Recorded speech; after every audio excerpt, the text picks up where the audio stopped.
Of all of Britain's wildlife haunts, the one that I love most, a tide-encircled island just off the Wirral coast.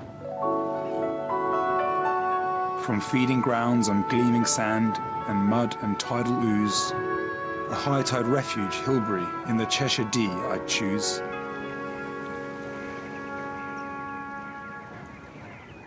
This is a poem my granddad wrote. When I read it, it lit a fire in me.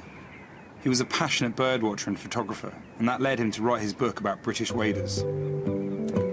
Being here, I really kind of get a sense of why my granddad loved coming here, because it's a very serene place. It was really where he developed his passion for bird photography. My granddad says, I feel an expectancy and an exhilaration which have a quality all of their own. The photos that I particularly like are the ones where he's really at the level of the birds. Seeing these waders, just as he did all those years ago, has been very special for me. The most dramatic thing about Hilbre Island is definitely the change that you experience with the tides coming in and out. My granddad says in his book, no two visits are quite alike. One factor and one alone is constant, the rising tide. Before it, everything must yield. Hilbre is special in May because it's when all the passage migrants come through. They're essentially building up their body weight for their long migration north. When the tide leaves the island, you feel a bit sad actually, but at high tide it feels really special because you're there and the only things you're with are the birds. Long before I could see them, I could hear them.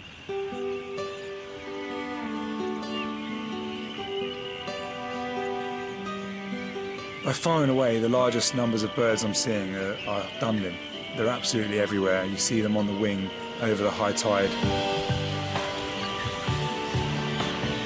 They're heading off to Lapland, so they're using Hilbre as a sort of resting point to feed up and get ready for their long journey ahead.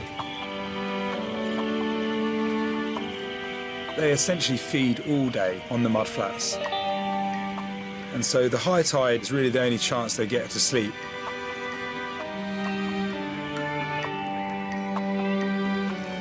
If one of them gets alarmed, the whole flock takes off. It's just quite a beautiful sight. So as well as the dunlins on the island, there are other wading birds. The oyster catchers aren't here in huge numbers because most of them are breeding on the mainland. Ring plovers are very cute little birds. They have this lovely white ring around their neck. And they have masks over their eyes, kind of like the mask of Zorro. They're quite a lot smaller than a lot of the wader species. To be surrounded by wading birds in a hide when they have no idea that you're there is absolutely amazing. The other great thing about high tide at Hilbre is that all of these grey seals come up. I think actually the tide brings in lots of food, and they come to feed just off the rocks, and they just love the calm that you get with a high tide. Hilbre Island is somewhere that I will definitely return to. It's a really beautiful place, and more than recreating the photos, I was really looking to recreate the experience that my granddad talked about.